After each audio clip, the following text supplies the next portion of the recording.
औज़ुबिल्लाहि मिनश्शैतानिर्रजीम बिस्मिल्लाहिर्रहमानिर्रहीम। तो 7वीं आयत जो है, धरती पर जो कुछ है हमने उसे धरती की जीनत के लिए बनाया है। तो अल्लाह ताला ने हमारे फ़ायदे के लिए ये बनाया है। तो हमें अल्लाह का शुक्रिया भी अदा करना है। और अल्लाह का शुक्रिया अदा कैसे करेंगे? हम एक तो नमाज़ पढ़ के करेंगे, जो तो फ़र्ज़ है उसको तो छोड़ना ही नहीं है, ठीक है। नमाज़ पढ़ेंगे तो हम अल्लाह का शुक्रिया अदा कर रहे हैं, नहीं पढ़ेंगे तो अल्लाह का शुक्रिया अदा नहीं कर रहे हैं। इसीलिए तो हमें मतलब जो उलमा स्कॉलर्स है काफिर में शामिल कर रहे हैं, क्योंकि काफिर का मतलब मैंने आपको बता ही दिया था, अल्लाह के हुक्म का पालन न करने वाला, इनकारी, उसको काफिर कहते हैं, ठीक है। और हम हिंदुओं को कहते हैं, बल्कि काफिर उसको कहते हैं कि जो इनकारी, वो मुस्लिम भी हो सकते हैं, जो फॉलो नहीं कर रहा अल्लाह के रूल और फ़र्ज इबादतें नहीं कर रहा, वो तो बिल्कुल काफिर है। तो और इस पर जो कुछ है हम उसे एक बराबर मैदान कर डालने वाले हैं। मतलब जब कयामत आएगी ना, तो ये पहाड़ है, जितनी भी सुंदरता, ब्यूटिफिकेशन, कुछ लोग तो क्या बोलते हैं, नाउज़ुबिल्लाह, नहीं बोलना चाहिए, स्विट्ज़रलैंड है वो जन्नत है, वहाँ घूमने भी जाते हैं। और यहाँ पर कश्मीर को बोलते हैं, इंडिया के कश्मीर को। तो ये जितनी भी खूबसूरत आराइशें वगैरह अल्लाह ने हमें देखने के लिए, हमें गौरव फिक्र करने के लिए बनाई। और अल्लाह ने अपनी भी हिकमत बताई कि भाई मैं क्या क्या कर सकता हूँ, मैं अच्छे से अच्छा क्या बनाता हूँ। तो सोचो, दुनिया में इतना अच्छा अच्छा बना रखा है, जिसको हम देख देख के ताज्जुब करते हैं। और इतना हम मतलब इतना वो होता है ना कि भाई ये कितनी कितनी अच्छी सुंदर है कोई चीज़ें, मतलब वो होती है। तो सोचो जन्नत कितनी अच्छी होगी, है ना। और तो क़यामत में अल्लाह ताला क्या कह रहा है कि और इस पर जो कुछ है हम उसे एक बराबर मैदान कर देंगे, एक चटियल मैदान कर देंगे। मतलब सब कुछ ये ख़त्म होने वाला है। तो क्या तू अपने ख्याल में गुफा और शिलालेख वालों को हमारी निशानियों में से कोई बड़ी अजीब निशानी समझ रहा है? तो अब ये हमें बता रहे हैं, देखो ये अब कहानी स्टार्ट हो गई किसकी? अशाबे काफ की, जो मैंने आपको टॉपिक बताया था। तो अब ये हमारे लिए निशानी कैसा है? क्योंकि अल्लाह ताला की देखो, अल्लाह की ज़ात कितनी अजीम है, कितना वो बड़ा है और कितना उसमें ताकत है कि एक मतलब ये जो नौजवान थे उनको 309 साल तक तकरीबन ये बताते। बाकी वल्लाहु आलम, इस पे बहस भी नहीं करनी चाहिए। कुछ उलमा तो ये बहसों में ही पड़े रहते हैं, अपना टाइम वेस्ट करता है।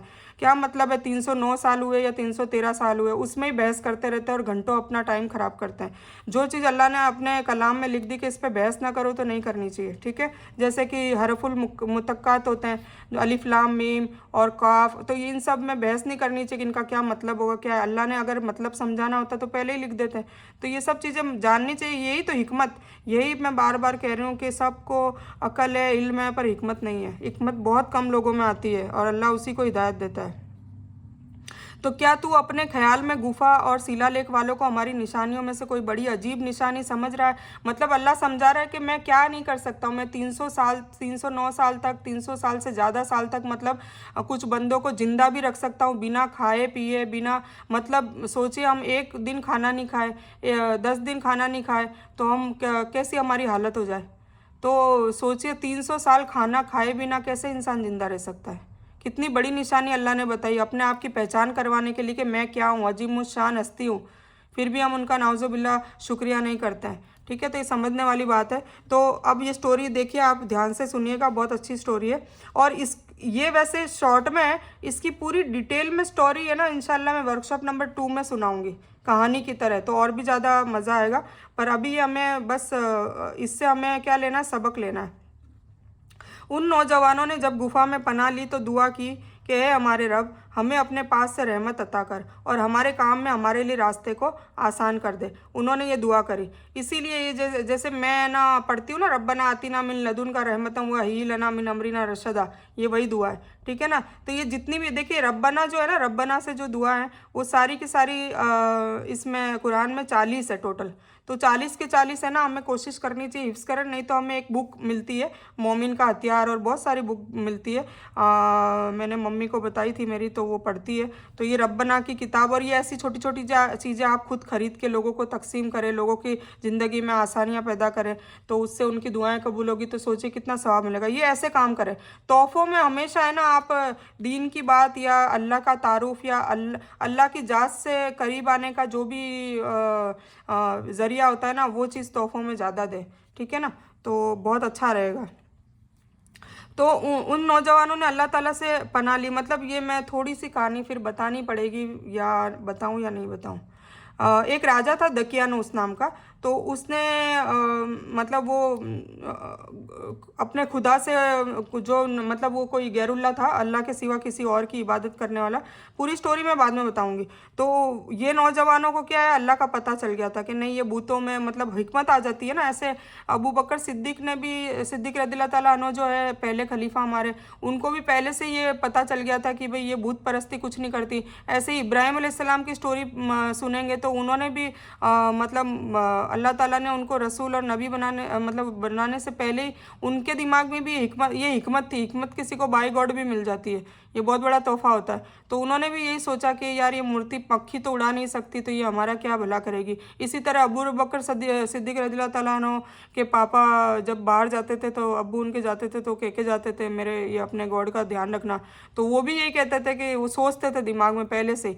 तो ये लोगों का जो सोच पहले से ऐसी थी, और फिर जब उनको अल्लाह ने इंट्रोडक्शन करवाया अपना और मुसलमान बने, तो फिर उन्होंने बहुत अच्छे से उसको इस्लाम को फॉलो किया, क्योंकि उनको पहले ही ये डाउट था, मूर्तियों पर पहले ही विश्वास नहीं था, किसी ने नहीं बताया तो भी। तो इसी तरह ये नौजवानों को भी इसी तरह पता चला कि नहीं नहीं ये गॉड वॉड नहीं हो सकते, मूर्ति फूर्ति, कोई हमारा रब तो कोई और ही है, और वो उसकी लामहदूद हदें हैं, और वो उसका कोई आकार नहीं है, वो निरंकार है ना। तो इसका कोई मूर्ति नहीं है, उसका कोई शेप नहीं है, कुछ भी नहीं है। तो ये सब इनको हिकमत आ गई थी पहले। तो ये इन्होंने क्या है वहाँ से सबको दावत देनी शुरू करी और मतलब अल्लाह का तारुफ कराना शुरू करा। तो दकियानुस को पता चल गया। तो दकियानुस ने क्या करा, इनको मारने के लिए, कत्ल करने के लिए, इनको गिरफ्तार करने की मतलब हुक्म दे दिया। तो इनके पीछे सैनिक पड़ गए थे, एक्चुअली सारे सिपाही पड़ गए थे। तो ये इन्होंने भाग के, और फिर कहाँ छुपेंगे, सिटी में तो पकड़ ही लेंगे सैनिक। राजा आजकल जो सरकार जो कहा जाता है, वैसे पहले के ज़माने में राजा हुआ करते थे, तो उनका तो पूरा शहर ही उनका ही होता है, लोग भी उनके होते हैं सब, मतलब तो वो कहाँ छुपेंगे। तो फिर वो क्या है, शहर से दूर थोड़ी एक गुफा थी, तो गुफा में जाके छुप जाते हैं। तो अब आपको समझ में आ जाएगा, मैंने ये बताया इसलिए। तो उन नौजवानों ने जब गुफा में पनाह ली तो दुआ की कि हे हमारे रब, हमें अपने पास से रहमत अता कर, क्योंकि उनके पास और कोई जरिया नहीं था। गुफा में छुप गया, अब गुफा में कोई अगर ढूंढ लेगा तो फिर उनको मार ही देगा। तो उन्होंने अल्लाह से दुआ करी, पर जब अल्लाह जिसके साथ होता है उसको कोई कुछ नहीं कर सकता। हम पढ़ते ना ला हौला वला कुव्वता इल्ला बिल्लाह, उसका तर्जुमा ये है कि किसी में कोई ताकत नहीं है जो हमारा कुछ बिगाड़ सके, या किसी में ताकत नहीं है जो हमें हमारा कुछ अच्छा भी कर सके, वो भी किसी में ताकत नहीं है, ठीक है ना। तो ये समझने वाली बात है। तो हमें अपने पास से रहमत अता कर और हमारे काम में हमारे लिए रास्ते को आसान कर दे। मतलब उनका जो काम था क्या था, अल्लाह का तारुफ कराना, अल्लाह के लिए दावत देना, मतलब दीन की बातें लोगों को बताना, ये उन्होंने काम स्टार्ट कर दिया था। तो वो चाह रहे थे कि इसमें रास्ते को आसान कर दे। तो फिर हमने उनके कानों पर गिनती के कई सालों तक उसी गुफा में पर्दे डाल दिए। फिर अल्लाह ने कैसे मदद फरमाई, अल्लाह ने ऐसे मदद फरमाई उनकी कि उनके कानों पर गिनती के कई साल मतलब 309 साल तकरीबन, बता अभी आगे आ जाएगा।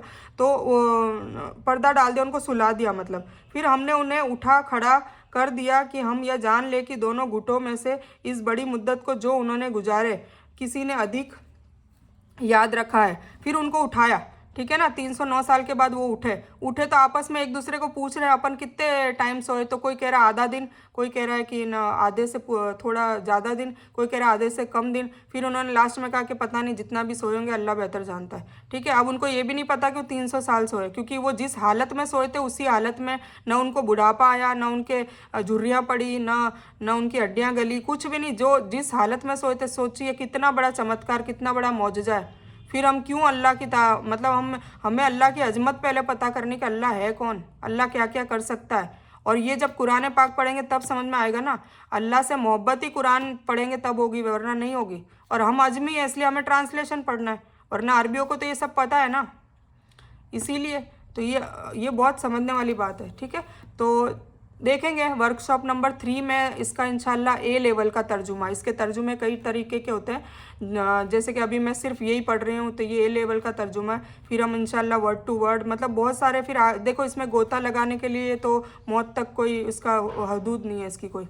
फिर हम उनकी सच्ची कहानी तेरे सामने बयान कर रहे हैं। ये कुछ नौजवान अपने रब पर ईमान लाए थे और हमने उनकी हिदायत में तरक्की अता की थी, ठीक है।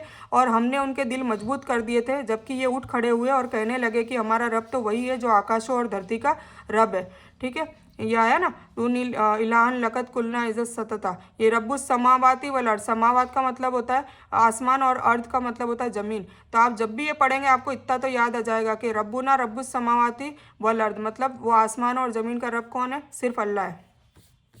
तो नामुमकिन है कि हम उसके सिवाय किसी दूसरे माबूद को पुकारें। अगर ऐसा किया तो हमने बहुत नामुमकिन बात कह दी, नामुनासिब बात कही। ठीक है, यह है हमारी कौम जिसने उसके सिवाय दूसरे माबूद बना रखे हैं। उनके गलबे का कोई वाज़ेह सबूत क्यों नहीं पेश करते? अल्लाह पर झूठ बात बांधने वाले से ज़्यादा जालिम कौन है? ये बात कर रहे हैं। ठीक है, तो अब ये इसका स्टोरी मैं आपको बता देती हूँ। ये इसमें शॉर्ट है स्टोरी।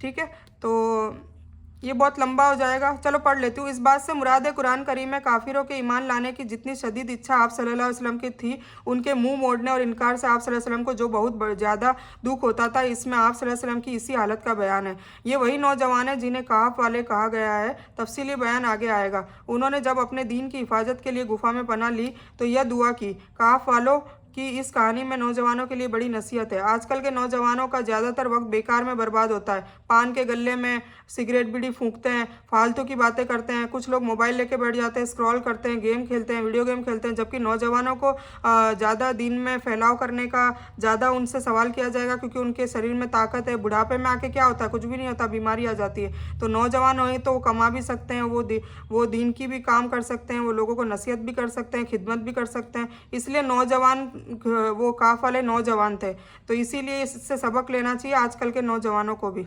और हम भी नौजवान औरतों को भी। और अल्लाह की तरफ जरा भी ध्यान नहीं है। ठीक है ना, तो आजकल के नौजवानों का ज़्यादातर वक्त बेकार में बर्बाद होता है और अल्लाह की तरफ जरा भी ध्यान नहीं है। काश आज का मुसलमान नौजवान अपनी जवानी के वक्त में माफ़ी मांग कर पैगम्बरों की पैरवी करता और वो अपनी पूरी ताकत और कुव्वत को अल्लाह की इबादत में लगा देता। उन दो गुटों का मतलब इख्तिलाफ करने वाले लोग हैं। यह या तो उसी वक्त के लोग थे जिनके बीच उनके बारे में इख्तिलाफ हुआ था, या रिसालत के वक्त के काफिर और ईमान वाले मुराद हैं। और कुछ कहते हैं कि काफ वाले ही हैं। उनके दो गुट बन गए थे। एक कहता था कि हम इतने वक्त तक सोए रहे, दूसरा उनको नकारता। पहला गुट से कम व ज़्यादा वक्त बताता है ना, मतलब आपस में बहस करने लग गए वो सारे। वो कितने थे वो अभी आ जाएगा, तो जो भी थे ना, तो वो बहस करने लग गए। तो अल्लाह कह रहा है कि बहस मत करो, वो अल्लाह खुद बेहतर जानता है। और ये बहस अभी तक चल रही है। काफ़ी उलमा इस चीज़ पे बहस करते हैं कि कोई कहता 309 साल सोए थे, कोई कहता 313। हमें क्या मतलब है? हमें तो इससे सबक लेना है कि भाई हमें अल्लाह क्या समझाना चाह रहा है वो समझे। ठीक है, तो फालतू बहस में टाइम वेस्ट नहीं करना है। तो ये नौजवान, कुछ आलिम कहते हैं कि ईसाई धर्म के मानने वाले थे, और कुछ कहते हैं कि उनका ज़माना हज़रत ईसा से पहले का है। ठीक है, या तो ईसाई धर्म मतलब ईसा अलैहिस्सलाम के आने के बाद वाले थे, या उससे भी पहले वाले थे। हाफिज़ इब्ने कसीर ने इसी कौल को प्राथमिकता दी है, तरजीह दी है। कहते हैं कि एक राजा था दकियानूस, जो लोगों को मूर्ति पूजा करने और उनके नाम पर भोग प्रसाद चढ़ाने की शिक्षा देता था।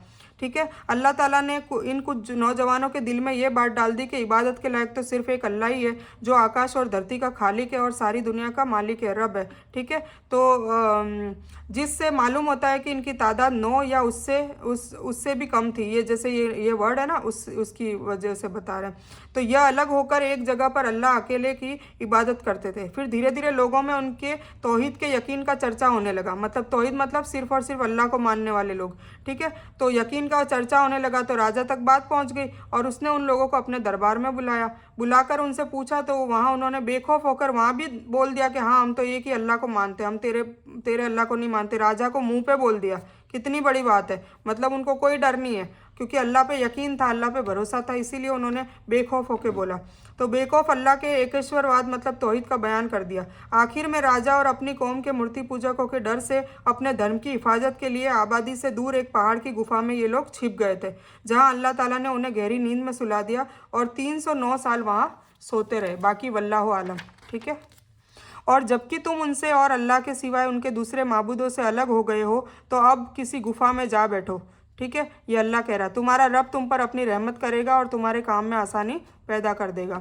और आप देखेंगे कि सूरज निकलने के वक्त उनकी गुफा के दाईं तरफ झुक जाता है और डूबने के वक्त उनकी बाईं तरफ कतरा जाता है, और वे उस गुफा के कुशादा मुकाम में है। यह अल्लाह की निशानियों में से है। अल्लाह ताला जिसकी हिदायत करे वे सच्चे रास्ते पर है, और जिसे वह भटका दे नामुमकिन है कि आप उसका कोई वली या रहनुमा पा सके। ठीक है ना, तो सबसे बड़ी दुआ क्या है? हिदायत। हिदायत की दुआ हमेशा मांगनी चाहिए। हिदायत मिलेगी तो अल्लाह का सीधा और सच्चा रास्ता मिलेगा, वरना सब भटके हुए ही हैं। और अपने आप को ये और सोचते हैं, भटके हुए तो होते हैं, और ये और सोचते हैं कि हम हिदायत के रास्ते पे और हम ही जन्नत में जाएंगे।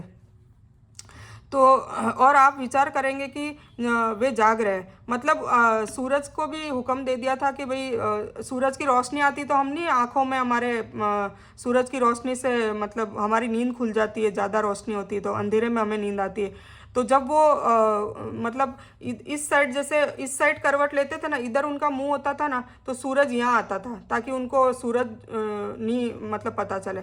और जब वो इधर करवट लेते थे ना, क्योंकि अल्लाह ताला करवट दिलाता था उनको, ठीक है ना, तो घाव वाव नहीं पड़े इसलिए, हवा लगे इसलिए बॉडी को, तो वो करवट दिलाता था। तो इधर मुंह होता था तो यहाँ सूरज आता था, तो सूरज को भी ये हुक्म दे दिया गया था, ठीक है। और सारे सूरज चांद जो भी है, पूरी तख्लीक जो अल्लाह ने बनाई, पूरी दुनिया, वो सब अल्लाह के ताबे है, अल्लाह के हिसाब से ही चलती है।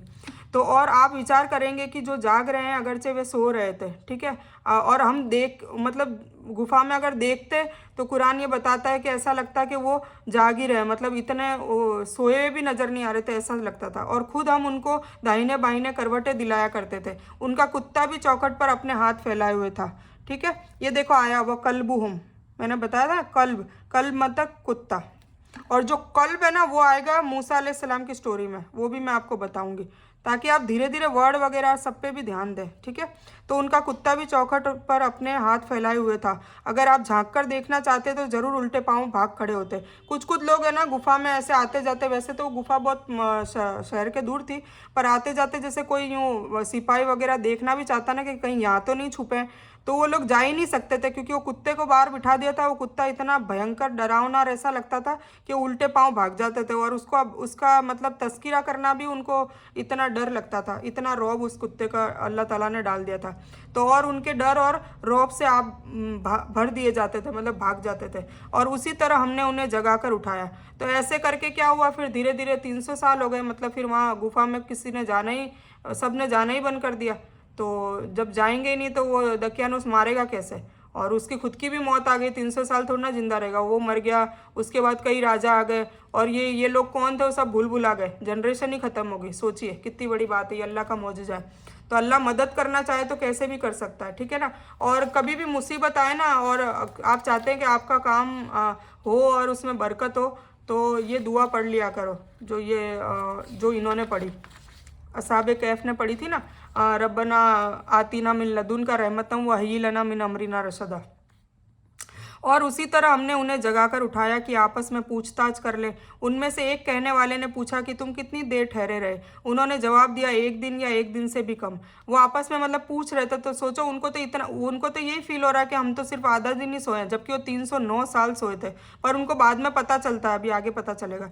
तो कहने लगे कि तुम्हारे ठहरे रहने का पूरा इल्म तो अल्लाह को ही है। अब तो तुम अपने में से किसी को अपने ये चांदी देकर, मतलब उनके पास जो सिक्के थे उस जमाने के, चांदी सोने की, जो पहले के राजाओं के ज़माने में वो ये पैसे नहीं होते थे, मोहरे, मतलब क्या बोलते, गिन्नियाँ हुआ करती थी।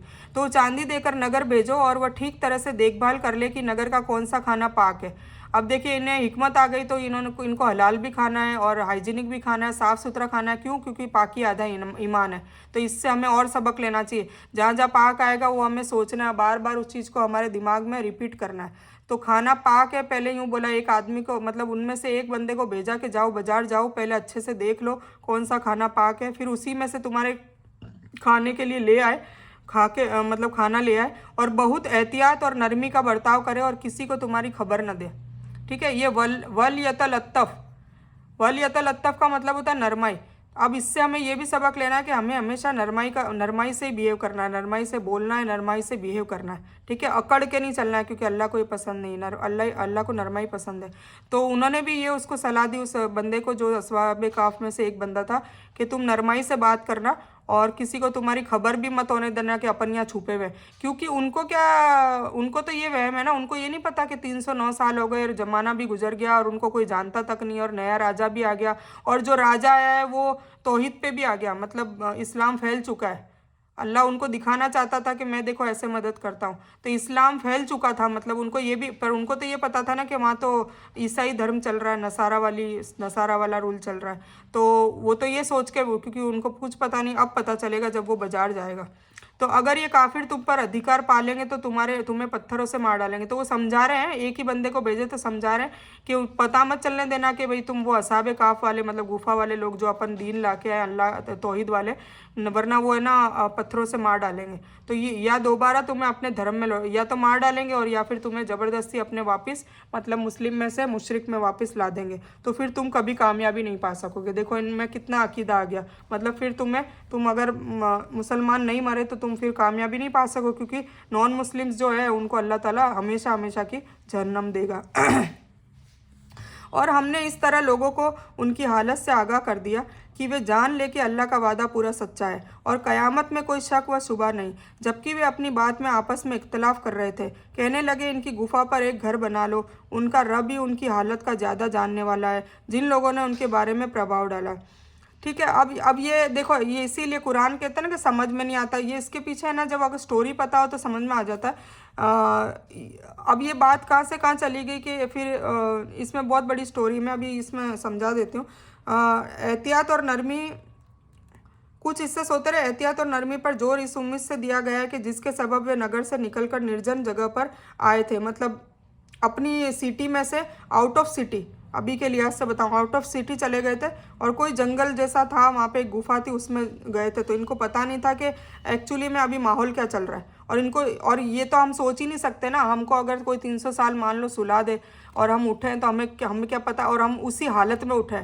चलो बुढ़ापा आ जाता या सफ़ेद बाल हो जाते या कोई ऐसा हालत होती तो भी हम सोचते कि यार या अचानक क्या हो गया, तो हम दिमाग भी लगाते। पर हम उसी पोजीशन में सोए थे और उसी पोजीशन में उठे, तो हम क्यों इतना दिमाग लगाएंगे। ठीक है, तो उनके दिमाग में भी यही था कि बस वो बात याद रह गई थी कि भाई हम भाग कर आए हैं तो राजा हमें ढूंढ रहा होगा और अब भूख भी लगी है, तो खाना चुपचाप लेके आ जा और नरमाई से बात करना और किसी को पता भी नहीं चले कि तू अपन यहाँ छुपे हुए हैं। बस उनका कहने का मतलब ये था। तो यानी जिस तरह हमने उन्हें सुलाया और जगाया, उसी तरह हमने लोगों को उनके बारे में वाकिफ़ कर दिया। यह परिचय इस तरह हुआ कि जिस वक्त काफ वालों का एक साथी चांदी का वह सिक्का लेकर नगर में गया जो 309 साल के राजा दकियानुस के ज़माने का था। ठीक है ना, दकियानुस राजा था जब ये गए थे और अब तो वो मर गया। और वह सिक्का एक दुकानदार को दिया तो वह हैरान रह गया। उसने पास के दुकान वाले को दिखाया, वह भी देखकर हैरान रह गया। जबकि कैफ वालों का साथी कहता रहा कि मैं इसी नगर का वासी हूँ। अब कैफ वाला भी हैरान है, क्योंकि वो कह रहा है कि भाई मैं यहीं से तो भागा हूँ, कल ही तो रात को भागे थे हम। वो तो उसके दिमाग में तो ये है ना, क्योंकि उसको थोड़ा ना पता है कि 309 साल तक सोता रहा। तो वो भी हैरान है, ये भी हैरान है। और ये सोच रहे हैं कि यार ये सिक्का तो बहुत 309 साल पुराना है, इसके पास कैसे आया अचानक ये। तो वो भी हैरान है। ठीक है, तो वह भी देखकर हैरान रह गया। जबकि काफ वालों का साथी कहता रहा कि मैं इसी नगर का वासी हूँ और कल ही तो यहाँ से गया हूँ, है ना। तो वो ये सोच रहा है कि मैं तो कल ही यहाँ से भाग के गया हूँ। लेकिन इस कल को 3 सदियाँ गुजर गई। 3 सदियाँ, एक सदी में 100 साल होते हैं, तो 100 3 सदियाँ हो गई, 300 साल हो गए। अब इस कल को 3 सदियाँ गुजर गई और इंसान को गड़ा हुआ धन तो नहीं मिल गया। मतलब वो लोग ये सोच रहे हैं कि इसको कोई गड़ा मिला है ज़रूर। वो ये थोड़ा ना सोचेंगे, क्योंकि सोच ही नहीं सकता ना। हम भी होते तो हम कैसे, हमको क्या पता। ये तो कुरान पाक में इसका जिक्र हुआ है तो हमें स्टोरी भी पता है। पहले के ज़माने में ना तो मोबाइल थे ना कुछ, तो ये स्टोरी भी कैसे आती। तो ये अल्लाह ताला ने, क्योंकि अल्लाह ने कई सालों पहले ये किस्सा कर दिया है, इसका मौजज़ा कर दिया है, तो वो हमें बताने के लिए, ताकि हम इससे सबक लें। इसीलिए कहते हैं कुरान को पढ़ो, इल्लल्लज़ीना आमनू, इल्म हासिल करो, सबसे पहले कुरान पढ़ो। ठीक है, तो वो कह रहा है कि मैं तो कल ही तो गया हूँ ये, और वो सोच रहे हैं कि इसको कहीं धन मिला है, पक्का कोई धन मिला है, और ये वहीं से ये गिन्नियाँ अशरफियाँ लेकर आया है राजा दकियानुस के ज़माने की। क्योंकि दकियानुस का वो क्या सिक्का होता है, उनका चेहरा होता है, सिक्का होता है, तो पता चल जाता है। तो वो ये कह रहे हैं। तो लोग किस तरह की बात को मान लेते हैं। ठीक है, लोगों को यह शक हुआ कि कहीं इस इंसान को गड़ा हुआ धन तो नहीं मिल गया। धीरे धीरे ये बात राजा तक और उसके अधिकारी तक पहुंची गई। ठीक है, अब जो अभी का राजा है लेटेस्ट, उसको पता चल गई और उस साथी की मदद से वह गुफा तक पहुंचा और काफ वालों से मिला। उसके बाद मतलब फिर उसने बता दिया, फिर उसको पता भी चल गया कि अरे ये तो इस्लाम आ गया, तौहीद परस्त हो गए, ईसाई धर्म नहीं है। फिर उसको डर भी नहीं है, उल्टा उन लोगों की इज्जत होने लगी। और फिर उन्होंने सारी स्टोरी बताई, फिर उन लोगों ने माना, फिर अल्लाह का मतलब बहुत ज़्यादा वो इस्तकबाल किया कि भाई अल्लाह क्या क्या मौजूज़े कर सकता है। ठीक है। फिर उन लोगों को औलिया और वली मानने लग गए, जो हमारे में अभी ये सारा फसाद मचा हुआ है कि हम औलिया पीर को इतना फिर गलबा दे देते। तो इनको भी ऐसे ही करा कि अल्लाह से ऊपर बढ़ चढ़कर करने लगे कि इनके लिए मस्जिद बना देते हैं, इनके लिए वो कर देते हैं, इसमें लिखा है ना वो आएगा। तो फिर ये है ना, ये सब होने लग गया। तो धीरे धीरे बात राजा तक में पहुंची और फिर वो लोग कहाँ चले गए, वहाँ पे क्या कहते हैं, वो जो दूसरे गुफा में बैठे थे ना, खाने का इंतजार कर रहे थे, उनके पास वो राजा पहुँच गया। ठीक है, ये इब्ने कसीर में है स्टोरी। ये कहने वाले कौन थे? कुछ आलिम कहते हैं कि उस वक्त के ईमान वाले थे। ठीक है ना। अब ये आलिम कहता है मुस्लिम थे, ईमान वाले थे, मतलब ये सारी अपने मुहद्दिसीन की सबकी अपनी अपनी राय है। कुछ कहते हैं कि राजा और उसके साथी थे। जब आकर उन्होंने मुलाकात की और उसके बाद अल्लाह ने उन्हें फिर सुला दिया, फिर उसके बाद फिर सुला दिया। उन्होंने बीच में एक तकरीर करी थी, पहले तकरीर है, फिर उसके बाद सुलाया था। और सुलाया मतलब उन्हें फिर हमेशा के लिए मार दिया, और वो भी उन्हीं की दुआ थी, उनकी खुद की दुआ थी कि या अल्लाह अब तो हम दूसरे फितने में पड़ रहे हैं कि अब पहले तो हमें मौत का खतरा था तो डर था, और अब ये फितना है कि ये लोग अल्लाह से भी ज़्यादा हमको पूजने लग जाएंगे, क्योंकि 309 साल तो चमत्कार हो गया ना, और चमत्कार ही होता है तो हर कोई पूजा पाठ चालू हो जाती है हर जगह। कब्र के भी चमत्कार होते हैं तो वहाँ भी ज़्यादा चालू हो जाती है, ये होता है, लोग ऐसे ही करते हैं। तो वो लोग उनके मतलब बहुत ही ज़्यादा उनसे वो मोहब्बत करने लग गए, देखने को भी मतलब वो समझते थे कि इनके देखने से भी हमारा बहुत मतलब सवाब मिलेगा, ऐसा टाइप हो गया था। तो जब आकर उन्होंने मुलाकात की और उसके बाद अल्लाह ने उन्हें फिर सुला दिया, मतलब फिर उनको हमेशा के लिए सुला दिया। तो राजा और उसके साथियों ने कहा कि इनकी हिफाजत के लिए एक घर बना दिया जाए, मतलब यहाँ मस्जिद बना दी जाए, ताकि लोगों को मतलब हिस्ट्री बना दी जाए, एक मकरबा हो, ताकि आने वाली पूरी कौमों को पता चले कि ये फलाना फलाना थे। तो उनकी नाम की तख्ती, उनके नाम की स्टोरीज़, वो भी उन्होंने उस वक्त के आलिमों से लिखवा के वहाँ पे टांगी हुई है, और वो आज दिन तक है। जो देखने जाते हैं ना तो वहाँ पे ये स्टोरी लिखी हुई है। तो हासिल किया, वे कहने लगे कि हम तो उनके आसपास मस्जिद बना लेंगे। ठीक है ना। तो ये हो गया।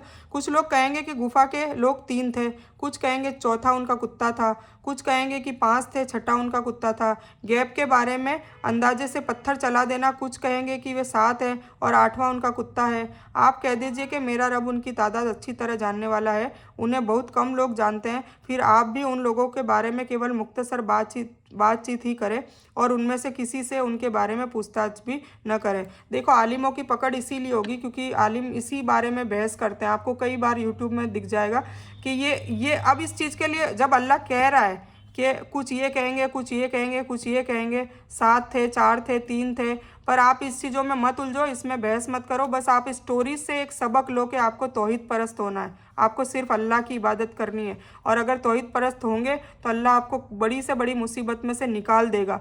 अगर अल्लाह और आपके बीच में किसी तीसरे को घुसा देंगे तो अल्लाह आपका जिम्मा नहीं लेता। तो इस चीज़ का सबक लेने की जगह क्या करते हैं, बहस करने लग जाते हैं। तो जबकि अल्लाह मना कर रहा है, कुरान में ही मना कर रहा है ना, पर फिर भी करते हैं। तो फिर अल्लाह उनको अजाब देता है, क्योंकि अल्लाह की बात नहीं मानने वाले को क्या कहते हैं, काफिर।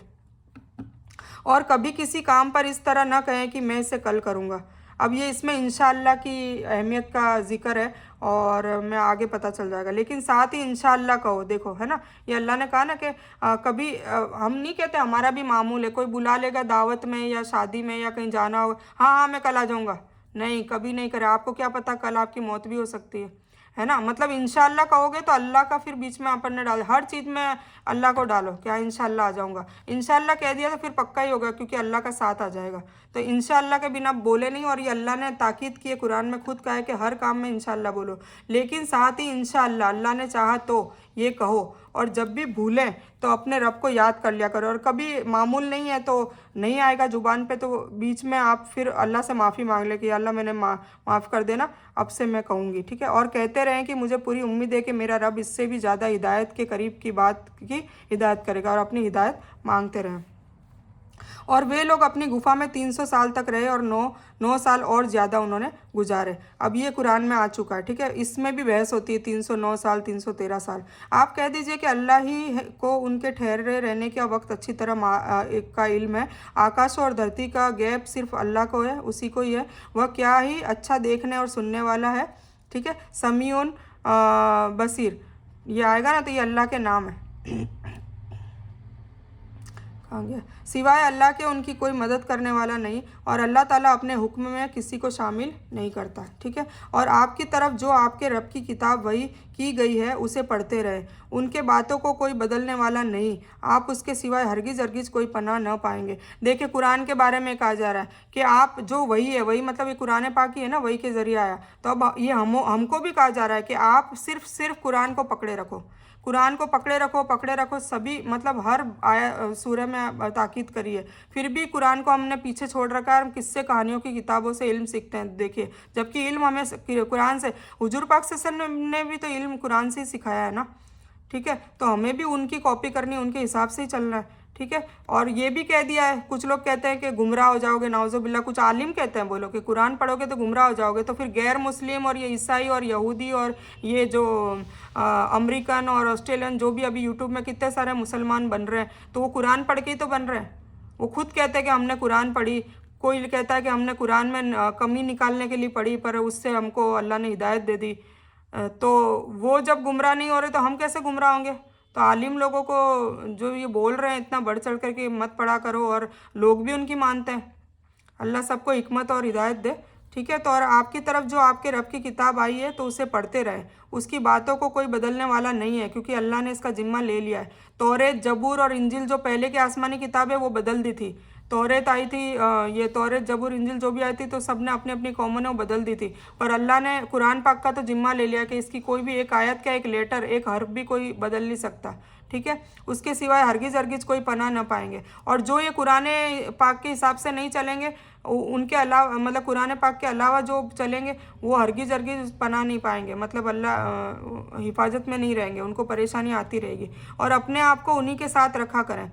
ठीक है, उन्हीं के साथ मतलब जो कुरान पाक को समझते हैं, सीखते हैं, जो कुरान और हदीस के और सुन्नत के हिसाब से चलते हैं, उन्हीं के साथ रखें। जो अपने रब को सुबह और शाम पुकारते हैं, मतलब नमाज पढ़ते हैं, और उसी के मुंह की चाहना करते हैं। मुंह की चाहना मतलब मरने के बाद अल्लाह ताला सबसे मुखातिब होगा, सबको। तो मुंह का इसमें ये बताया गया कि भाई अल्लाह ताला हमसे राज़ी रहे, जब सवाल करे क़यामत के दिन, तो वो जब हमारे सामने आए तो हमसे राज़ी रहे। ठीक है, तो सावधान, क्या लिखा है, सावधान, तेरी आंखें उनसे न हटने पाए कि दुनियावी ज़िंदगी की जीनत की कोशिश में लग जाओ। ठीक है, उसका कहना न मानना जिसके दिल को हमने अपनी याद से गाफिल कर दिया है, और जो अपनी मनोकामना के पीछे पड़ा हुआ है, जिसका अमल हद से गुजर चुका है। ये दुनियादारी में जो पड़ा हुआ है, जिसको दीन की पड़ी नहीं, न नमाज पढ़ता है, न रोज़ा रखता है, न फ़र्ज़ इबादतें करता है, न अच्छे अखलाक में आता है, मतलब अक़वाल, अफ़ाल, आमाल और अखलाक, जो मैंने 4 काम कहे थे, तो कोई उसमें से आधा कर रहा है, कोई उसमें से बिल्कुल नहीं कर रहा, तो वो लोग मतलब आधे कर रहे हैं, वो भी इसी कैटेगरी में आते हैं। तो खुशनसीबी है कि अल्लाह की तरफ से मिलनी है या नहीं, यानी अगर बातचीत और वादा करते वक्त इंशाअल्लाह कहना भूल जाओ, तो जिस वक्त पहले यह गलबा हासिल करने वाले ईमान वाले थे या काफिर और मूर्ति पूजक। शौकानी ने पहले कौल को मान्यता दी है, मतलब ईमान वाले थे, ठीक है ना, और इब्ने कसीर ने दूसरे कौल को मतलब काफिर भी कहा, पता नहीं कौन थे, क्योंकि नेक लोगों को कब्रों पर मस्जिदों की तामीर अल्लाह को पसंद नहीं।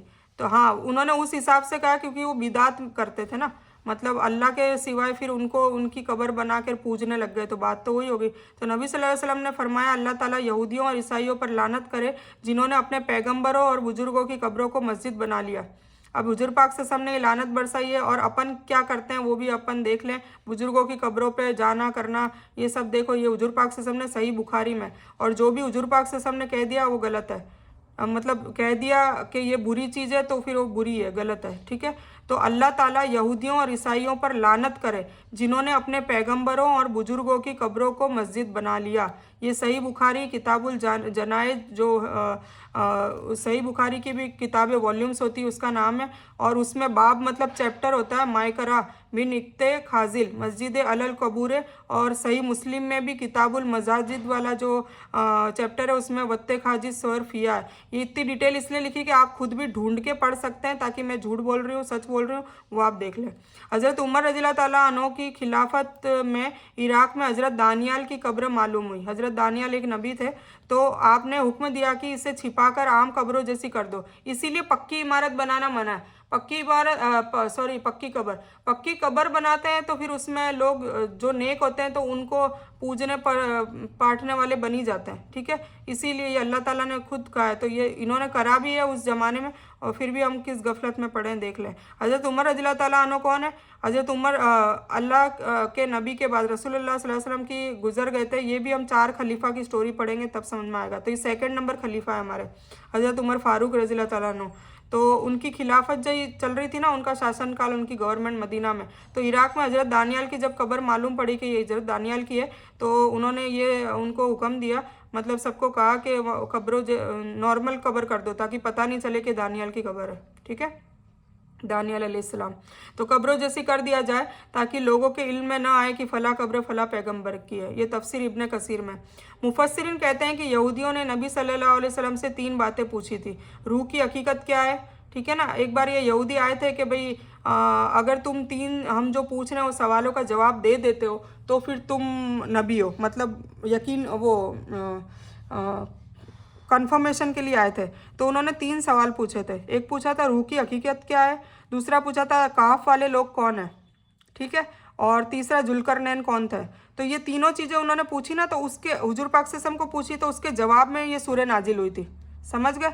और ये मतलब उनका यहूदी क्या अहले किताब थे, उनको नॉलेज बहुत था उनके, और उन्होंने तौरेत और ये जबूर और ये सब पढ़ी रखी थी। तो उसमें भी लिखा हुआ था कि भाई आखिरी नबी आएगा, आखिरी पैगंबर सल्लल्लाहु अलैहि वसल्लम आएंगे मोहम्मद, और उनके ऊपर भी किताब नाजिल होगी कुरान पाक। तो ये अपनी जैसे उन किताबों का स्टोरी हमारी कुरान में, इसी तरह हमारे कुरान आने वाला है उसकी स्टोरी भी उसमें थी।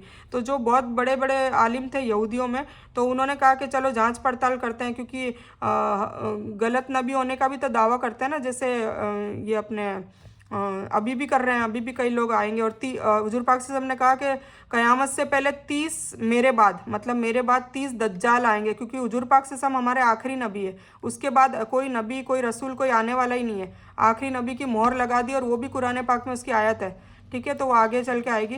तो कहने का मतलब है कि 30 नबी का तो दावा करते हैं ना, तो उनको ये लगा जांच पड़ताल उनके हिसाब से वो सही थे कि भाई ये 3 सवाल का जवाब अगर ये दे देंगे तो फिर ये पक्के नबी है, और अगर ये नबी है तो फिर हम भी ईमान ले आएंगे। तो इसलिए वो आते हैं उनसे सवाल पूछने। तो वो क्या पूछते हैं, रूह की हकीकत क्या है, पहले तो ये बताओ कैफ वाले कौन है और जुल्करनैन कौन है। तो कैफ वाले और जुल्करनैन का तो इसमें किस्सा है, तो ये फिर उसके बाद ये नाजिल हुई थी।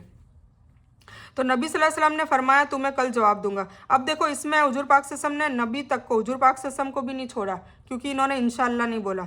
इन्होंने क्या बोला, कल जवाब दे दूंगा, इंशाअल्लाह नहीं बोला, ठीक है। मैंने आपको वद्दुहा एक बार सूरह भेजी थी सबसे पहले दिन, तो मैंने कहा था कि जब डिप्रेशन एंजाइटी हो तो वो सुना करे। तो वो वद्दुहा हुजूर पाक सल्लल्लाहु अलैहि वसल्लम को ये किस्सा हुआ ना, उसके बाद ही नाजिल करी थी, और उन्हें अल्लाह ताला प्यार से लाड कर रहा था कि तू परेशान मत हो, क्योंकि हुजूर पाक सल्लल्लाहु अलैहि वसल्लम ने ये इंशाअल्लाह नहीं बोला ना, तो कई दिनों तक वही आना बंद हो गई थी। लेकिन उसके बाद 15 दिन तक जिब्रील वही लेकर नहीं आए। अब वही लेकर नहीं आए, क्योंकि रोज़ आती थी वही, रोज़ा मतलब अलग अलग टाइम में। तो फिर जब आए तो अल्लाह ताला ने इंशाअल्लाह कहने का हुक्म दिया, इसलिए वही बंद कर दी थी। तो फिर वो परेशान हो गए, क्यों, क्योंकि एक तो दुश्मन भी बहुत थे। तो वो अबू लहब की बीवी जो पड़ोस में रहती थी वो लानत करने लगी, और इसीलिए अबू लहब के बारे में भी यहाँ पे सूरह है, तब्बत यदा अबी लहबी व तब, हम पढ़ेंगे उसका तर्जुमा इंशाल्लाह। तो वो लानत करते, वो चाची थी हुजूर पाक सल्लल्लाहु अलैहि वसल्लम की, चाचा था ना अबू लहब, अबू जहल और अबू लहब चाचा था। तो वो चाची थी, तो वो बोलती थी ए मोहम्मद, कहाँ, नाउजुबिल्लाह, ऐसे अल्लाह को बोलती थी, कहाँ है तेरा अल्लाह, कहाँ है वो, अब कहाँ गायब हो गया, तुझे छोड़ दिया क्या, इस तरीके से छेड़ती थी। तो हुजूर पाक से हम गमगीन हो गए कि अब मैं क्या करूँगा, एक तो इन लोगों का, दुश्मनों का भी सामना करना पड़ता है मुझे बोल बोल के, बता बता के, और मुझे कोई हिंट भी नहीं मिल रही कि क्या हुआ, नाराज़ हो गया अल्लाह, क्या हो गया, या हमेशा के लिए वही ख़त्म हो गई, या कोई मुझसे गलती हो गई। मतलब वो अंदर अंदर अंदर अंदर गमगीन हो गए। तो फिर 15 दिन के बाद अल्लाह ताला ने सूरह वद्दुआ भेजी कि मैं तुझसे नाराज़ नहीं हूँ। उसका तर्जुमा इसीलिए वो है कि मैं तुझसे नाराज़ नहीं हूँ, और मैंने तुझे कितने तेरे पे कितने एहसान करे, वो बता भी रहा अल्लाह ताला कि मैंने देख तुझे यतीम पाकर भी तुझे पूरा रसूलों का भी सरदार बना दिया है ना, सबसे अल्लाह के बाद कौन है, वही है, तो वो बना दिया। मतलब फिर वो उसमें अपन पढ़ेंगे तब सीखेंगे। तो वद्दुआ तब आई थी, इसलिए किसी को एंजाइटी, डिप्रेशन कुछ हो, गम हो, तो वो वद्दुआ सुना करे और पढ़ा भी करे। लेकिन उसके बाद 15 दिन तक जिब्रील वही लेकर नहीं आए, जिब्रील अलैहिस्सलाम। तो फिर जब जिब्रील अलैहिस्सलाम कौन है? फरिश्तों के सरदार है, जो वही लेकर आया करते थे। आदम अलैहिस्सलाम से लेकर हुजूर पाक सल्लल्लाहु अलैहि वसल्लम तक जो भी अल्लाह का मैसेज पहुंचाना होता था वो जिब्रील अलैहिस्सलाम का काम ही था, लेकर नहीं आए। फिर जब आए तो अल्लाह ताला ने इंशाअल्लाह कहने का हुक्म दिया।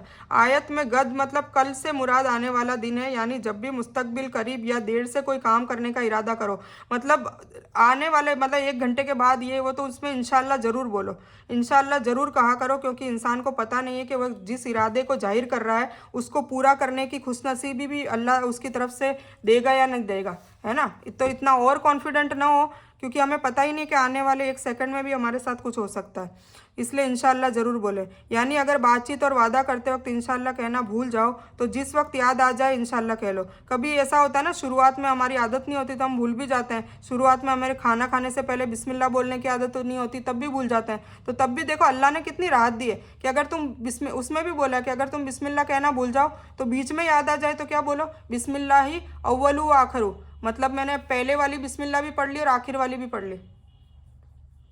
कितनी बड़ी बात है। तो छोटी छोटी चीज़ें हैं, पर ये सीखने हिकमत चाहिए इन चीज़ों के लिए, और इन चीज़ों के लिए कोशिश भी चाहिए कि हमें सीखना है कि अल्लाह क्या पसंद करता है, क्या चाहता है। तो ज़्यादा मुफस्सिरों ने इसको अल्लाह का कौल कहा है। सूरज के हिसाब से 300 और चाँद के हिसाब से 309 साल होते हैं, मतलब कितने साल वो सोए रहे उसकी बात हो रही है। तो सूरज के हिसाब से 300 और चाँद के हिसाब से 309। फिर यहाँ से हम स्टार्ट करते हैं ये, क्योंकि मैं डिटेल भी आपको बताती जा रही हूँ ना।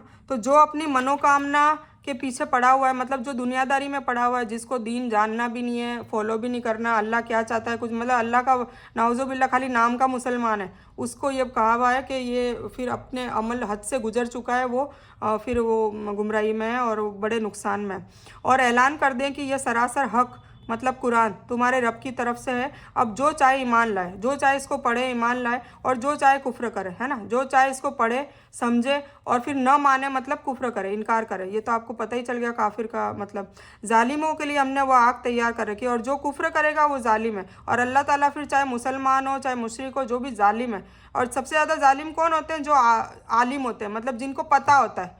अभी अपन को पता चल रहा है तो अपन भी आलिम है। आलिम मतलब कोई डिग्री नहीं होती, आलिम का मतलब इल्म जानने वाला है, समझ में आया। तो अब पता चल रहा है ना अपन को धीरे धीरे कि क्या है आज के बाद, ठीक है। तो जालिमों के लिए हमने वह आग तैयार कर रखी है, कौन सी? जहन्नम, और जिसकी कनातें उन्हें घेर लेगी। मतलब इतनी गहरी आग, मैंने आज वीडियो भी भेजा है, तो आप इमेजिन करें कि ऐसी आग में आपको डाला जाएगा तो सोचिए क्या हाल होगा। एक अपन सब खाना बनाते ही हैं, तो एक उंगली में हमारे जरा सी जल जाता है तो 15 दिन तक उसकी आग महसूस होती है, दिमाग वहीं होता है। तो जब जरा सी, और जबकि ये आग तो 70 गुना ठंडी है, वो गर्म है, वो खोलती हुई आग है, तो वो उसकी तलछट है और वो सब होएगी, तब क्या हाल होगा। तो ये सोचिए ज़रा, अपने आप को, अपने माँ बाप को, अपने शौहर को, अपने बच्चों को और अपने परिवार को इससे बचाने की खुद भी कोशिश करें, ठीक है। तो उन्हें घेर लेंगी। अगर वे फरियाद करेंगे तो उनकी मदद उनके वो पानी से की जाएगी जो तेलछट जैसा होगा, जो चेहरे भून देगा। अगर वो फिर वहाँ चिल्लाएंगे, क्योंकि आग है, जलेंगे, पूरी पूरी बॉडी जाएगी, मतलब पिघल पिघल के। ऐसा जहन्नम का जब स्टोरी सुनते हैं, क्योंकि जहन्नम की पूरी तो अल्लाह ताला ने पर्दे में रखी, हल्की फुल्की बताई है, उसमें भी इतना बड़ा डर लगने लग जाता है कि उसमें आंतड़िए वगैरह सब कुछ गल जाएगी, इतना बताया। मतलब आधा शरीर कट जाएगा और धीरे धीरे आंतड़िए कट जाएगी, और फिर रोज़ नया शरीर बनाएगा अल्लाह, और रोज़ नया उस पर करेगा, रोज़ मतलब ख़त्म भी नहीं करने देगा, वो वापस बनेगा शरीर, फिर वापस आग में गलेगा, भुनेगा, फिर वापस बनाएगा, फिर भुनेगा, तो चलता रहेगा। मुस्लिमों के लिए तो उनके गुनाहों की सज़ा के बाद जन्नत मिल जाएगी, पर मुशरिकों के लिए नाउज़ुबिल्लाह मिन ज़ालिक, तो बहुत डर लगता है कि उनके लिए तो हमेशा के लिए सोचिए क्या हाल होगा। तो वो जब चिल्लाएंगे ना कि हमें गरम लग रहा है, गरम लग रहा है, तो उनके ऊपर जो पानी उंडेला जाएगा वो भी फिर गर्म पानी। सोचिए, एक तो अब आग लग जाए, कोई जल जाए, कर जाए, तो ठंडा पानी डालते हैं, तो इसमें फिर उनकी मदद कैसे करी जाएगी? मतलब और ज़्यादा उनको और अजाब दिया जाएगा अगर चिल्लाएंगे तो, और चिल्लाए बिना तो पार पड़ेगी नहीं। हम आराम से तो कोई कुछ भी हमें कुछ लग जाता कुछ तो आ वो तो आवाज़ करते ही है ना, तो वो खूब चिल्लाएंगे कि या अल्लाह हमें निकाल दे, या अल्लाह हमें निकाल दे, हमारे से गलती हो गई, हम खूब चिल्लाएंगे। तो अब फरिश्ते क्या करेंगे? उन पर और ज़्यादा पानी से की जाएगी, दो तेल छट जैसा होगा, मतलब गर्म तेल नहीं होता खोलता हुआ, गर्म तेल से भी कोई जला होगा तो पता होगा कि वो भून जाती है उसकी स्किन, स्किन ऊपर जाती है, हम कभी खाना बनाते तो हमारे साथ होता ही है, तो उनके चेहरे भून देगा, उनके चेहरों पे ही पानी डाला जाएगा। तो बड़ा ही बुरा पानी है और बड़ा ही बुरा आरामगाह है, मतलब जो जहन्नम है वो बड़ी बुरी दर्दनाक जगह है। तो इससे हमें सबक सीखना चाहिए। बेशक जो लोग ईमान लाएं और नेकी का काम करें तो हम किसी नेकी करने वाले के बदले को बर्बाद नहीं करते। और जो नेक काम कर रहे हैं ईमान लाए, ईमान का तो मतलब आपको पता चल गया ना, पाकी आधा ईमान है, उसमें डिटेल बताई थी। तो ईमान लाए मतलब जो अल्लाह पे भरोसा करते हैं, यकीन लाते हैं। अल्लाह पे यकीन लाएंगे तो अल्लाह का कुरान पढ़ेंगे ना, अल्लाह पे यकीन लाएंगे तो अल्लाह का शुक्र अदा करने के लिए नमाज पढ़ेंगे, अल्लाह पे यकीन लाएंगे तो अल्लाह ने जो भी फ़र्ज़ इबादतें, सुन्नत इबादतें जो भी करने को कहा है वो करेंगे ना।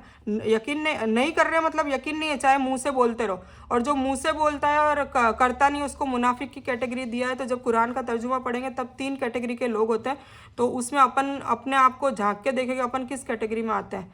तो हमारी करतूतों से हम खुद को पता चल जाता है कि हम किस कैटेगरी में, ठीक है।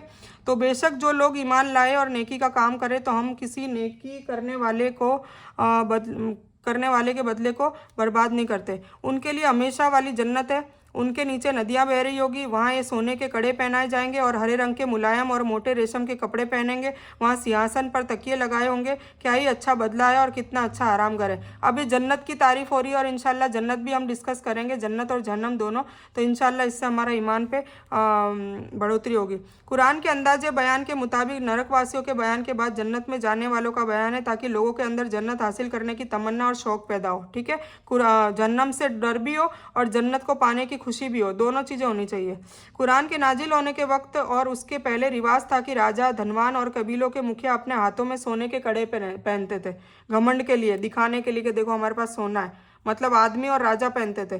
तो अल्लाह ताला जन्नत में हमें मतलब आदमियों को भी सोने के कड़े पहनाएगा। ये आदमियों के लिए बोला गया है, औरतें तो पहनती है, पर सोने के कड़े आदमियों को पहनाएगा, उनको उनकी इज्जत अफजाई करेगा। मैदान असर में जो कामयाब हो जाएंगे, जिनको जन्नत मिलेगी, उनको रेशम का लिबास पहनाएंगे। और कुछ ऐसे लोग होंगे, अल्हम्दुलिल्लाह हमें भी अल्लाह शामिल करे, मेरी भी दुआ रहती है कि वो इतने मतलब वो ऐसे लोग होंगे कि उनकी नेकी की वजह से उनके माँ बाप का नाम लिया जाएगा, पूरे मैदान अशर में चिल्लाया जाएगा कि फलाना के माँ बाप, इनकी वजह से तुम्हारी भी बख्शिश है और तुम्हारा। तो वो भी ऐसे भी लोग होंगे, कई लोग होंगे, अलग अलग टाइप के लोग होंगे वहाँ।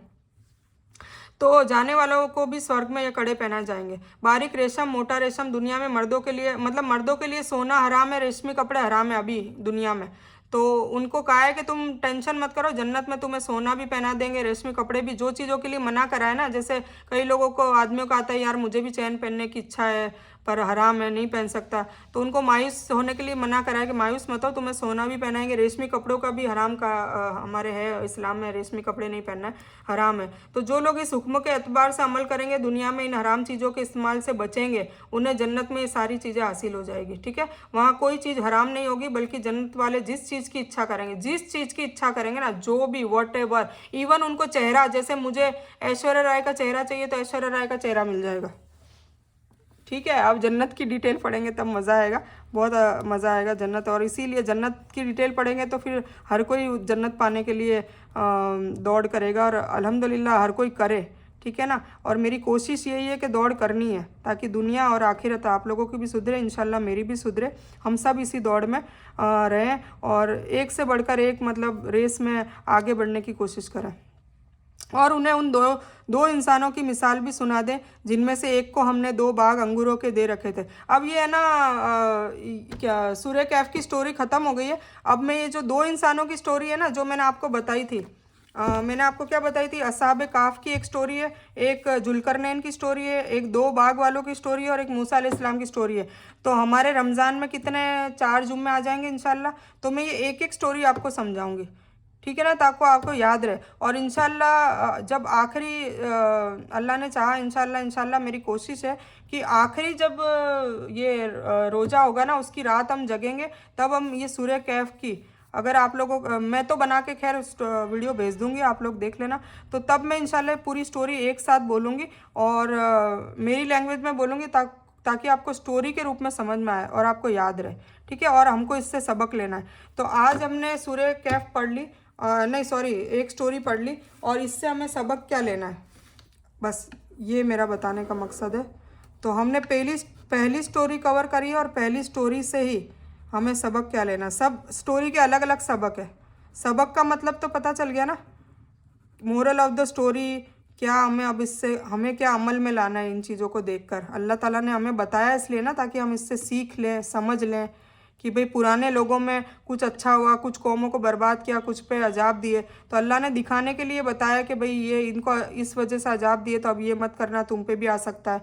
और इन लोगों ने इतना अच्छा काम किया, तुम ऐसा करोगे तो तुम्हें भी इन लोगों की तरह जन्नत मिल जाएगी, तुम्हारी दुनिया भी अच्छी हो जाएगी और आखिरत भी अच्छी हो जाएगी, और जो तुम मांगोगे तुम्हारी दुआ भी कबूल होगी। ठीक है, तो असहाब कहफ की मोरल ऑफ द स्टोरी ये है कि तौहीद परस्त होना है, बस इसकी तो ये एक ही और सबसे मेन यही है, तौहीद।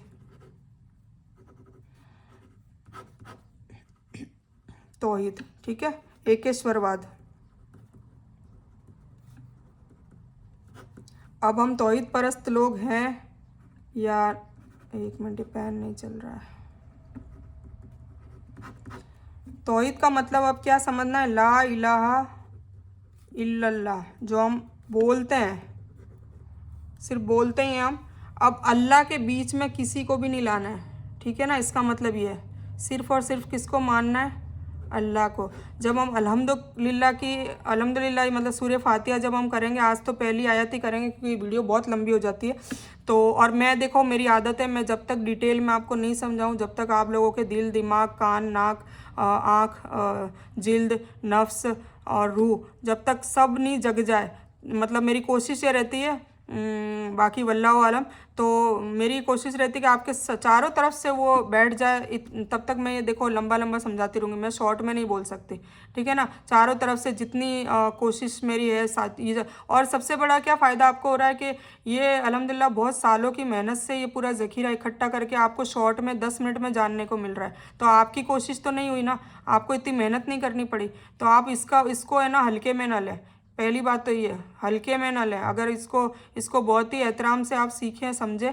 ठीक है, तो आज से ये सबक लेना है कि तौहीद पे हमें अमल करना है, क्योंकि पहला हमारा जो 5 सुतून है इस्लाम के, उसमें पहला जो हमारा सुतून है वो तौहीद ही है। ठीक है, उसके बाद नमाज आती है, तो नमाज तो खैर हमने समझ ली है, फिर उसके बाद आता है रोज़ा, वो हम अभी कर ही रहे हैं, उसके बाद आता है ज़कात, और उसके बाद आता है हज। अब ये जो 2 चीज़ें हैं ना, ये तो जिनके पास अल्लाह ने माल दिया है, जिन्हें, उनके लिए लागू होता है। ठीक है ना, इसमें हर कैटेगरी के लोग नहीं आते, और जो गरीब है, अमीर है, बुढ़े हैं, जवान है, उन सभी में ये सब आ जाते हैं।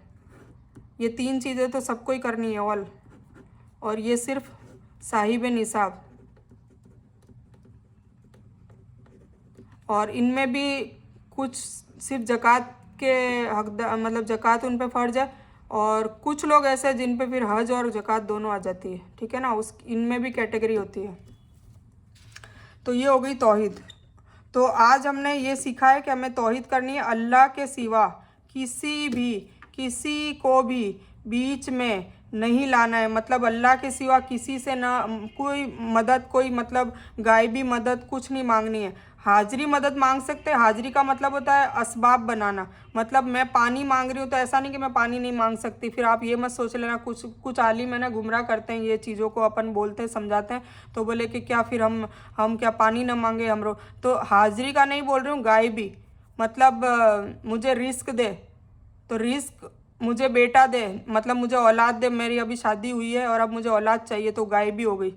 तो औलाद कोई ना तो पीर देगा, ना कोई भी नहीं दे सकता, कोई औलिया, कोई वली, कोई भी नहीं दे सकता। ठीक है ना, तो सिर्फ़ और सिर्फ अल्लाह से मांगना है। हम खुद नमाज जो भी पढ़ता है, अब देखो मैं वही कह रही हूँ कि असली नमाज कब होएगी, जब हम हिंदी में पढ़ेंगे। हम रोज़ाना नमाज में क्या बोलते हैं, इय्याका नअबुदु व इय्याका नस्तईन, उसका मतलब क्या, हम तेरी ही इबादत करते हैं और तुझ ही से मदद मांगते हैं, तो उसका मतलब ये होता है। अब मैं स्टोरी कवर कर लेती हूँ मालिक और नौकर की, फिर उसके बाद हम, बस आज स्टोरी बोलूँगी, ये रब्बी रुमा नहीं कर रही क्योंकि आज जुम्मा है, मुझे भी और काम है, कुछ मेरे भी अरकान पूरे करने, तो मैं ये नहीं कर रही। ठीक है, मुझे डॉक्टर के पास भी जाना है, तो मालिक और नौकर की हम स्टोरी कवर कर लेते हैं।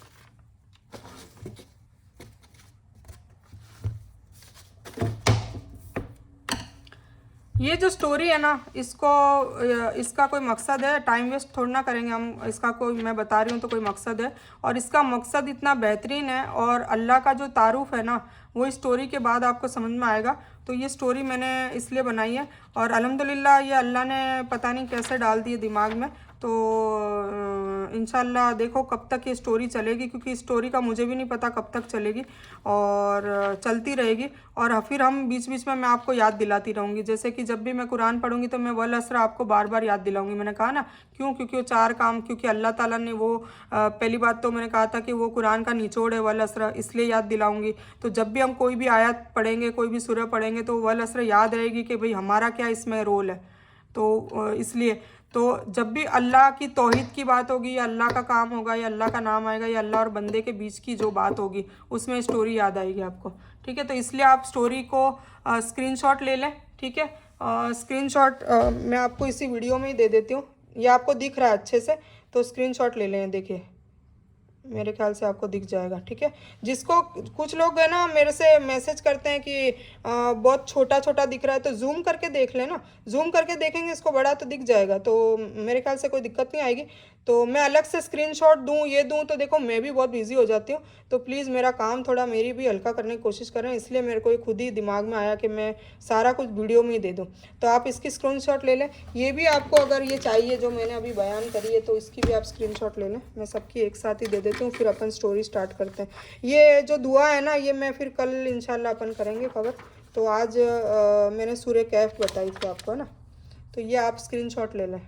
लिखा हुआ होगा ना, तो बहुत अच्छे से आप बच्चों को भी सिखा सकते हैं। देखो बच्चों को सिखाने में क्या, आपके दिमाग में भी रहेगा, और इल्म बांटने से बढ़ता है ना, इल्म बांटने से बढ़ता है, पैसा बांटने से भी बढ़ता है, पर लोगों को समझ नहीं आती। जो भी हम बांटेंगे वो बढ़ेगा, तो इंशाल्लाह सीखेंगे तो इल्म बांटने से बढ़ता है। ये तो खैर इल्म इसलिए, और इल्म बांटने में कंजूसी भी नहीं करते लोग ज़्यादातर, और कुछ लोग करते हैं, इल्लल्लज़ीना आमनू व अमिलुस सालिहात करते हैं, वह तवासब बिल हक़ नहीं करते, तो वो इल्म नहीं बांटते हैं, वो उसमें कंजूसी करते हैं, फिर उनका इल्म बंद हो जाता है। तो इल्म बांटने से बढ़ता है। तो आप अपने एटलीस्ट बच्चों और खाविन को ज़रूर बताएं ये बातें। ठीक है, तो उनके भी अखलाक, अकवाल, अफ़ाल, अखलाक, आमाल में तब्दीली आएगी। और जब ये चारों में आएंगे, तो जैसे जैसे आप मोमिना बन रही हो ना, तो इंशाल्लाह वो भी मोमिन बन जाएंगे। ठीक है, तो मसले दोनों तरफ से हल हो जाएंगे, और आपके बच्चे मोमिन के बच्चे हो जाएंगे। तो ये सूरह कैफ आपने ले ली, और अब ये मालिक की स्टोरी आप ले लीजिए। मैं थोड़े 2 मिनट रुकती हूँ। ठीक है, और ये और है ये स्टोरी, बस ये मतलब रोज़ाना थोड़ी थोड़ी सुनाऊंगी, और आगे की स्टोरी मैं ना एक टास्क जो दिया है ना, अब वो टास्क का जवाब हर कोई नहीं दे रहा है, तो जो जो मुझे जवाब देगा आज के बाद उसको स्टोरी जानने को मिलेगी। ठीक है, तो ये पनिशमेंट समझो, कुछ भी समझो, तो क्योंकि मुझे कोई जवाब नहीं दे रहा है, तो मुझे चाहिए जवाब। ठीक है ना, 2 सेकंड लगते हैं। मैंने माँ बाप का भी कहा था, शौहर का भी कहा था कि वो ऑडियो भेजना टास्क वाला, और तीसरा टास्क आज और है, तो अब तीनों मिला के जो ऑडियो आज देगा मुझे, उसको ये स्टोरी पूरी सुनाऊंगी मैं। ठीक है, वरना नहीं। और अमानत में खयानत भी नहीं करेगा कोई, सगी बहनें हैं और कोई, मतलब सब एक दूसरे को जानते ही हैं, तो जिसको मैं भेज दूँ फिर वो ओवर कॉन्फिडेंस और डेढ़ होशियारी नहीं करेगा। मैंने उनको अभी मना कर दिया, ये अमानत में खयानत होती है, ये भी गुनाह है, कि मैंने उनको अभी कह दिया कि वो स्टोरी आगे शेयर नहीं करेगा किसी को, क्योंकि जो मुझे जवाब देगा मैं उसी को शेयर करूँगी। ओके, तो ये समझ लेना। चलो हम स्टोरी फटाफट करते हैं, मुझे डॉक्टर के पास जाना है। तो एक मालिक और नौकर या गुलाम की स्टोरी है ये, तो मैं फटाफट पढ़ लेती हूँ। एक मालिक है, वो बाहर फॉरेन रहता है। ठीक है, जैसे इंडिया में उसका घर है और दूसरे मुल्क में वो रहता है। ठीक है ना, तो एक गुलाम और एक उसने नौकर रखा है, वो मालिक ने अपना घर की रखवाली करने के लिए। तो मालिक गुलाम को बहुत सारा पैसा, ज़रूरतें सब ध्यान रखता है। एक मिनट, हाँ, मालिक गुलाम को बहुत सारा पैसा, ज़रूरतें सब ध्यान रखता है, बस उसके बदले वो नौकर को उसके घर का ख्याल रखने को करता है। ठीक है ना, वाइस वर्सा, मतलब मैं तेरा सारा नान नफके सारा तेरा ध्यान रखूँगा, तेरी बीवी बच्चों का भी और सबका ध्यान रखूँगा, बस तू मेरे घर का ध्यान रख, क्योंकि वो फॉरेन में उसकी फैमिली के साथ वहाँ पर रहता है। ठीक है, वो कुछ नियम बताता है, पर वो उसके कुछ नियम होते हैं, तो नियम बताकर 1 साल के लिए विदेश चला जाता है और नौकर उससे सारे कायदे कानून जो मालिक ने बताए हैं उसको निभाने का वादा करता है। मालिक उस पर बहुत विश्वास करता है। अब मालिक के जाने के बाद नौकर उस घर का अपने घर जैसा ख्याल रखता है, बहुत मेहनत करता है, बगीचे का साफ सफाई करता है, कोई मेहमान मालिक के रिश्तेदार आ जाए तो उनके खाने पीने का सबका वो बहुत दिल से ध्यान भी रखता है। सब कुछ अच्छा चल रहा होता है। फिर एक दिन घर में उस नौकर का दोस्त आता है। वो सारा नज़ारा देखकर हैरान हो जाता है कि तू तो बहुत मज़े कर रहा है, तेरा मालिक तो बहुत सखी है, ठीक है ना। वो मतलब अच्छा दोस्त होता है। ये देखो, अच्छे अखलाक और बुरे अखलाक ऐसे नज़र आते हैं। इसने अच्छाई देखी, और कुछ लोग अच्छा ही देखते हैं, कुछ लोग बुराई देखते हैं। हमें हमेशा सब में अच्छाई देखनी है, बुराई अच्छाई सब में होती है, आप में भी है, मेरे में भी है, पर हमें सामने वाले की अच्छाई देखनी है और अपने आप की बुराई देखनी है। ये 2 रूल कर लोगे ना तो इंशाल्लाह बहुत जल्दी अपनी इस्लाह कर पाओगे। उल्टा करना है। हम क्या अभी क्या करते हैं, अपनी अच्छाइयाँ देखते हैं, अपनी बुराइयों को तो अपन डब्बे में बंद कर देते, उस पर फिक्र ही नहीं करते, और सामने वाले पे उंगली उठाते हैं जबकि 3 उंगलियां अपने सामने होती। तो हमें हमेशा लोगों की पॉजिटिविटी, हमें दिख तो सारा रहा होता है ना, और हमें हमारा भी पता होता है कि हम भी किस पानी में, कितने पानी में डूबे हुए हैं, ठीक है ना, किस खेत की मूली है।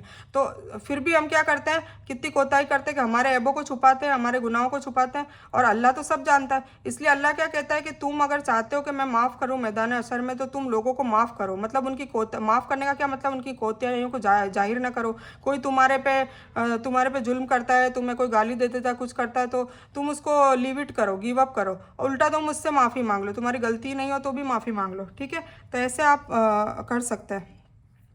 तो दोस्त क्या कहता है कि सखी है और तेरे हवाले सारा घर करके चला गया, अब तो तेरे मज़े हैं और तू सारा दिन ऐश आराम से रहता है। तुझे कभी अपने मालिक को धोखा नहीं देना है, कभी उससे वादा खिलाफी मत करना। मतलब वो सलाह दे के जाता है, जबकि वो इतना तेरा ख्याल करता है। तो दोस्त के समझाने से वो नौकर और भी ईमानदारी से उसका, अब देखो किसी की राय और मशवरा होता है तो और इजाफा होता है ना, ईमान में बढ़ोतरी हो गई उसके, और ज़्यादा ईमानदार हो गया, ईमानदारी से उसका घर का ख्याल करता है।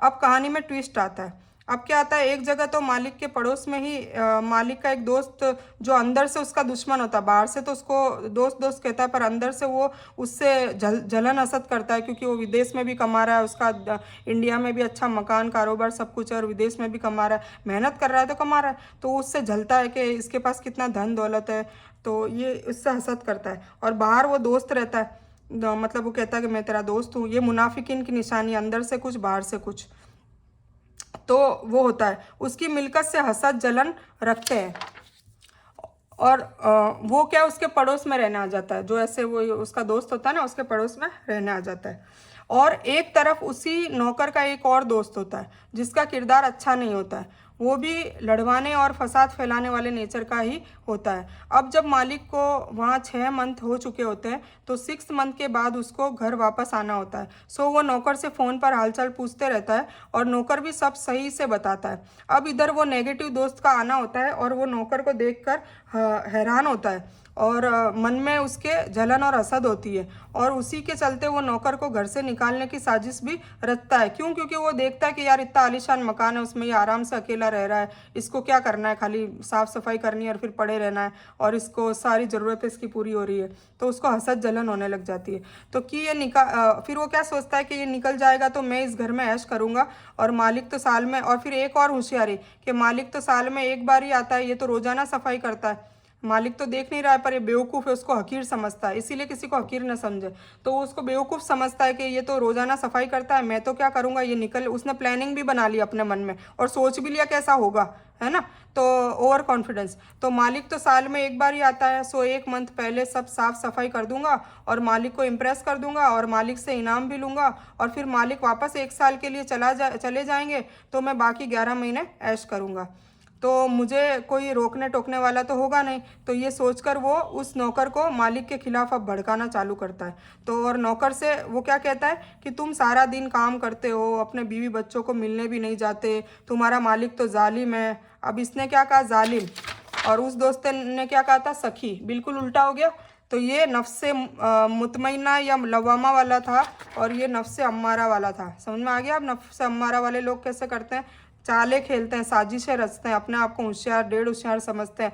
अल्लाह ताला ने ऐसे लोगों के बारे में कहा है कि ए नबी तुम मायूस ना हो, ये मुनाफिन लोगों के लिए की वो है, क्या कहते हैं, मुनाफिन लोगों के नेचर बिहेवियर में ये होती है।